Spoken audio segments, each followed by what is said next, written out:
Hey yo, what up, what up? It's Lamech with Selah Sports TV. What up, fans of the fucking sport? Cheer! Hey, so real quick, I'm not gonna hold you.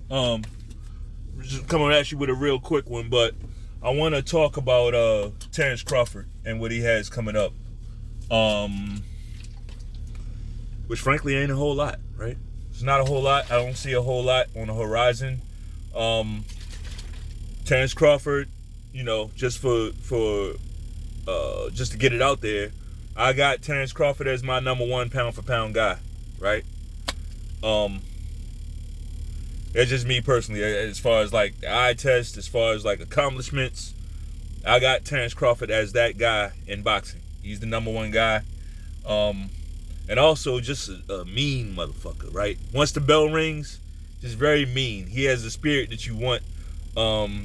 He got the spirit of a Tommy Hearns. He's one of them type of guys. Like, yeah, he wants to hurt you. He's in the hurt business, right? Terence Crawford is that motherfucker in the ring. With that said, I don't see a lot on the horizon for Terence Crawford, and to no fault of his own, right? This guy has asked for all the biggest fights, all the toughest challenges. He's asked for fights where he would be going into them as underdogs. He's asked for those fights. He's asked for pretty much all the fights, right? I know Boots fans are probably like, well, what about Boots? What about Boots? Well, he even offered him a contract, right? Boots can't say he didn't offer him a chance to fight, right? Boots had a chance to fight him. Justified, whatever, you excuse it, that's fine. But you can't say that Terence Crawford didn't invite him to come over to BLK Prime. Also, Boots had a chance to be the WBO mandatory, right? But he decided at that point, when Virgil Ortiz left, kind of left the scene with his illness and everything, Boots had a chance to be that guy in the WBO. He chose at that moment, that precise moment, to go over to the IBF, right? And this is when Errol Spence still had that title, so it's not like you could say, well, Crawford was undisputed, so who cares if he went to the IBF? No. He did all this shit when Errol Spence had the IBF, so he didn't want to fight that guy. I don't care what him and his father say, right? This ain't even no disrespect, but hey, you can take it however you want. As far as Terence Crawford, though, I just don't see a lot of fights on the horizon, especially not the fights that he wants. He wants the big fights. He's had a taste of that big fight. He finally got a taste of that big fight with actually his last two fights. He got 10 milli from fighting Avanesian, right?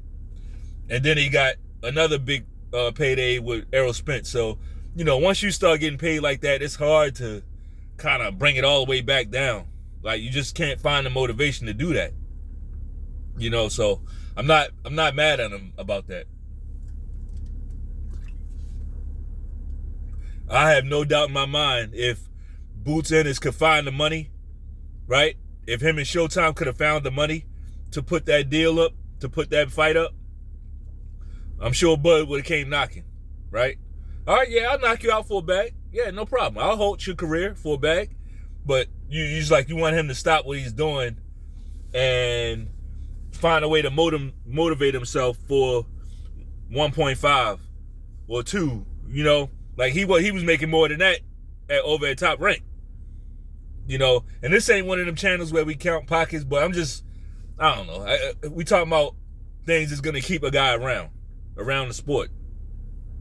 Keep a guy around the sport where you have to go in to train every day and get punched in the face and get punched in your ribs and, got to run on the road and shit like that. Like, you asking a motherfucker to do a lot. So we got to look at the things that keep guys around the sport. Right? I don't see Crawford getting a fight with Canelo. We know what Canelo. At this point, we know what Canelo is. We know what he is. He is not in the game anymore for challenges. My problem with that is he's holding on to these fucking belts. He's holding on to these belts He's going around after the fight, a fight where he calls up Jermell Charlo from 2 weight classes south, right? He calls up Jermell Charlo from super light welterweight to fight him at 168. And then after the fight, he's like, no one can beat this version of me. Like, based off of what? Based off of you fighting Jermell Charlo? Canelo's he's not in the business of facing down challenges. I believe the Bivol fight was the last real fight we'll see Canelo in, right? I'll be very, very, very surprised if he fights David Benavidez, right? I expect him to fight Jermall Charlo, right?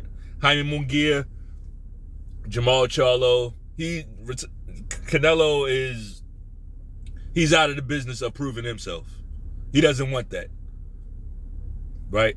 What Canelo wants these days is he wants all the credit for being I'm the king and I'm the face of boxing, while not really doing anything to deserve it, right? Not doing anything to deserve it. So, and then you have Jermell Charlo, right? That was another fight. Now, I was looking forward. I was looking forward to that fight. Even after the Canelo fight.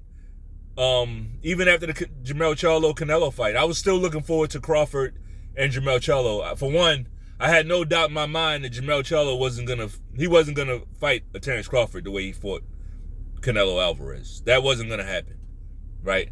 If he gets in the ring with Crawford, I think he at least puts his best foot forward, right? He won't run around the ring from Crawford. I don't think so, But turns out we have some recent developments as for Jermell Charlo, and he was arrested a few days ago for the report came out and said he was arrested for assault on a family member, and I'm like, why does this motherfucker keep fighting his family? Like, what's going on with the Charlo family, man? What's up with that? It seems like there's a lot of family strife going on and all this shit, But then, yesterday, for me, it was yesterday when I found out that they got him on a fucking phone call talking about, and I punched her in the eye and I swelled her eye up, talking about his fucking wife. He's bragging to somebody else on the fucking phone about beating up his wife. And whoever he was talking to got that shit on tape and dropped it. Leaked it, right? Leaked it. So now it's out publicly and it's out there. And I don't think Jermell Charlo's going to be fighting anybody for a while. I don't. It's one thing to get caught up in some domestic violence shit. All that shit is fuck shit, right? But it's one thing to get caught up in some domestic violence shit. It's a whole nother thing to be on the phone talking like that. Like, what's he going to say in court? Oh, it was a mistake, Your Honor. No, it wasn't. Listen, I heard your phone call, motherfucker. Right? It's going to be he got a tough road ahead. I think boxing in a ring, in the actual ring, in a professional ring, is probably the last thing on his mind. He might want to get ready for some of those yard fights, right? Prison yard fights. Like, he can train for that. But I don't see and I'm not like, it's bad. These guys got families, kids, but honestly, when you do that and you talking like that, you gotta go. Like, it's only one way, well, it's a couple places you can go, right? In the words of Charleston White, jail or hell. Jail or hell, right? That's really the only place you can go when you talking like that and doing shit like that. I can't vouch for this guy. Cannot vouch for this guy, right?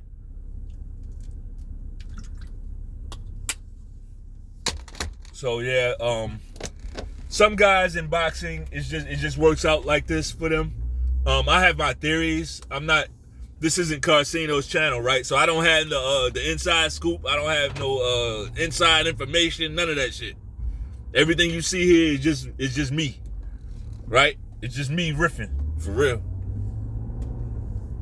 You know, I have things that I know and I speak on it, and then I have things that I believe, right? And where I do go off of feeling and stuff like that. But, you know, it's not because somebody is feeding me any type of, inside information, no gossip, none of that. But, yeah. Sheesh. But yeah, man, sometimes it goes like this for certain fighters. The best they can do is get the accolades, get all the accolades they can, and then get their money up, and then retire, right? And then retire. Like, they're not chosen ones, so to speak. Lennox Lewis was kind of in that boat, right? He got all the accolades. He was celebrated to a certain extent, but he was never, even now, like, for me, Lennox Lewis is like probably the best heavyweight fighter ever. For me. That's just me, right? My opinion, I think Lennox Lewis is probably the best. When I look at it, what he can do in the ring, I don't see another heavyweight. I mean, he's lost fights, so I can't say he would get beaten, right? It's heavyweight boxing. Like, guys get beat, you know? But, as far as, like, let's say, hypothetically, if he were to fight somebody, 5 times, he's going to win 4 of them. I think he gets those fights from damn near everybody. So I got, but that doesn't mean he's the most celebrated. Like, if you look at what's going on, how people talk about boxing, it's Mike Tyson, it's Muhammad Ali, those are the celebrated guys, right? So I'm saying all that to say, I don't see Crawford being one of these celebrated guys. I don't see it.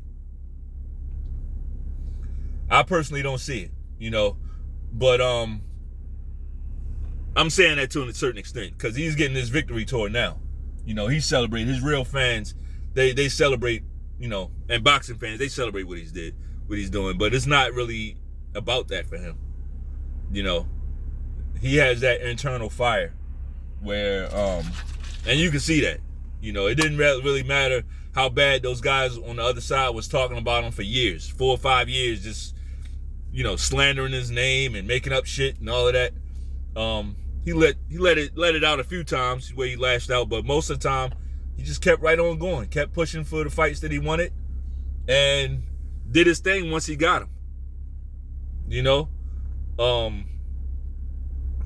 Some guys just aren't gonna be like, everybody can't be Sugar Ray Leonard, right? Everybody can't be Floyd.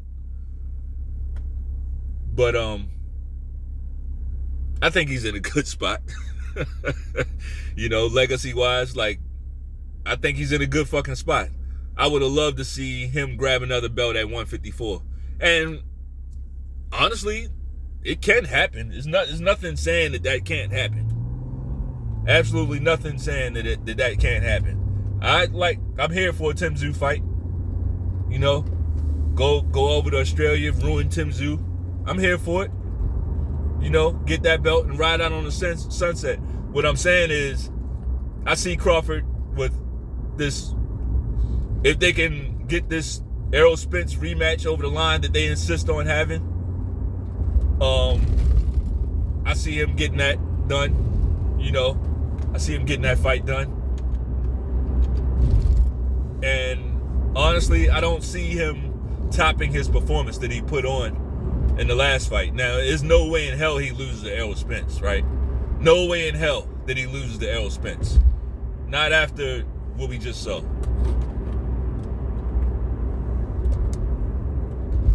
Not after what we just saw.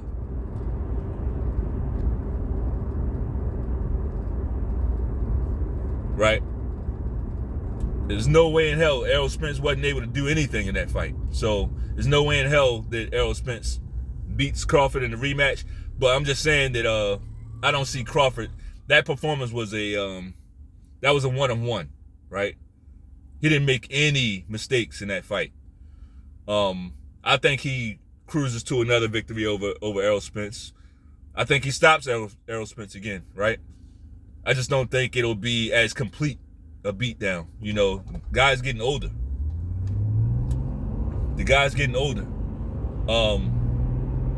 Personally, I would love him to fight Boots Ennis. I would love for him to fight Boots Ennis. I just know how this shit works, and he's not gonna do it on the cheap. You know, not after getting the bag like that. So I'm just looking at the whole board, all the prospects, and it just seems like kind of like the air's been sucked out of the room, you know. And you know, that's Al Heyman. That's that Al Heyman shit. Like, he's not in the business of doing Crawford any type of favors. He's just not.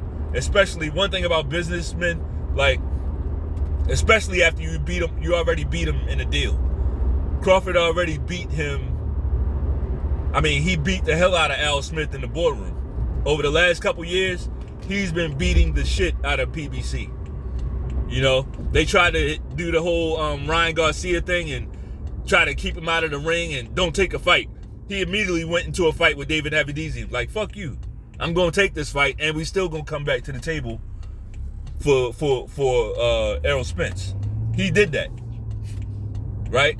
He didn't just bend over like Ryan Garcia did. You know, he didn't do that. So, you know, he basically has been calling his own shots. He did what he wanted, and still came back, got the Errol Spence fight. You know, he negotiated the hell out of that, even down to, hey, I want to come into the ring last. He even negotiated that, right? He even got that. He got them to so he's been beating the shit out of PBC. You know, really handling them guys in the boardroom. So Al Heyman is definitely, like, he's not on Al Heyman's Christmas list. I don't think so. Even if on the surface they're friendly, they might be cool. Nah. I don't see him being one of Al Heyman's favorite people. You know. No way, no how. So, you know, especially now, maybe if Canelo had some interest in the fight, maybe Al Heyman does put it together, right? Because it's Canelo and Crawford. It should be a fairly lucrative fight, right? You got two undisputeds. You just had two undisputeds, right? I don't want to see that. I wasn't asking for it. But there's some intrigue. There's definitely some intrigue to it, simply because we know Crawford ain't going to go in that ring and run around. Not like that. Not like that. Just run just for the sake of running. So if that fight were to happen, I'll watch it. But it's just not something I was asking for. I'd rather see Canelo face down his challengers, right? David Benavidez. But yeah, I think Crawford's had a great career. I think it's good to go out on your own terms. You know, I'm sure it's hard. You know, these guys are used to getting glory, and you know, they're used to people kind of like cheering their name and everything. So what I honestly see, I could see Crawford announcing the retirement, you know, here soon. I really could. But at the same time, that doesn't mean it's the end. I could see him announcing a retirement and then coming out of retirement in a year or so for a big fight, right? When the whole board has changed and everything's changed and shifted around and there's more money involved, when the money is right and, you know, boxing kind of straightens itself out, I can see him coming back for a big fight, you know, after a year or so. And we would have to just see what he has left. You know, it'd be one of those things. At that point, he'd be, 37, 38 years old. So, you know, Artur better be if he's, 40 years old, and he's still looking pretty spry out there. So, sports medicine is different these days. These guys are able to, you know, they're able to hold on to their skills a little bit longer, depending on the damage that they've taken. So, hey, shout out to Terence Bud Crawford. Amazing career. If retirement is around the corner, he has done everything he could do, you know, in the sport. and it's quite a bit. It's quite a fucking bit, right? So, and shout out to Selah Service Group, man. I gotta give a shout out to Selah Service Group. Best thumbnails in the business, right? Right? Yeah. Best thumbnails. These thumbnails are like works of art. Like, you really got to look at them. It's like so many Easter eggs all over the place. Like clues, a clue here and a clue there. Like, yeah. It's like art over here. So you got to really take these shits apart and look at them and study them. You can study them and find something new every time you look at it. That type of shit. But anyway, that's all I got. If you like the video, go ahead and throw a double jab to the like button. Peace.